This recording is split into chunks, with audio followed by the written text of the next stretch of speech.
चली आक्रमण और दबंगगिरी प्रतिवाद रे जिला बीजेपी अनुसूचित जाति और दलित मोर्चा पक्षरु शोभा यात्रा अनुष्ठित हो जाइछि।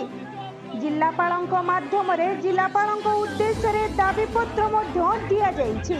केन्द्रापड़ा निर्वाचन मंडलीर नवकिशोर मल्लिक पुत्र तांको पंचायत रे नरेगा प्रधानमंत्री आवास एवं पाइखाना इत्यादि उन्नतिमूलक काम रे व्यापक दुर्नीति होइतिबा नै सामाजिक गणमाध्यम रे प्रकाश पाइथिला खबर।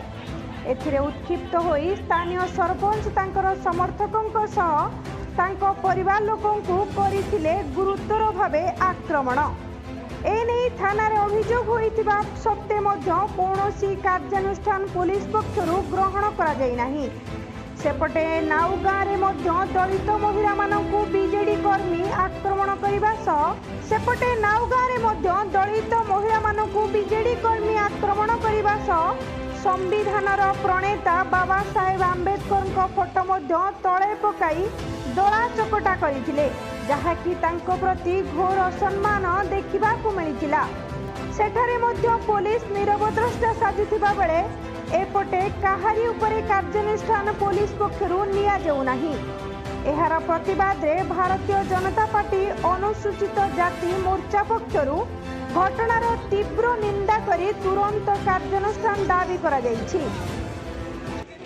जनता दल जो भाव में अग्रत होती आज प्रमाण हो विशेषकर हरिजन आम दलित मोर्चार लोक मैंने दलित भाई मैंने जो भाव में जनता दल गुंडा मैंने कर्मी मैंने आक्रमण कर विरोध में आज भारतीय जनता पार्टी दलित मोर्चार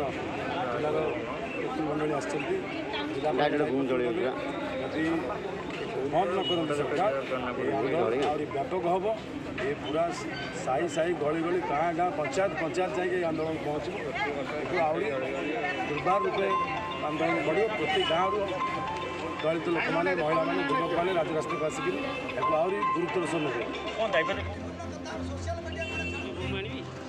पुरी जन सेठी रिपोर्ट संपूर्ण न्यूज।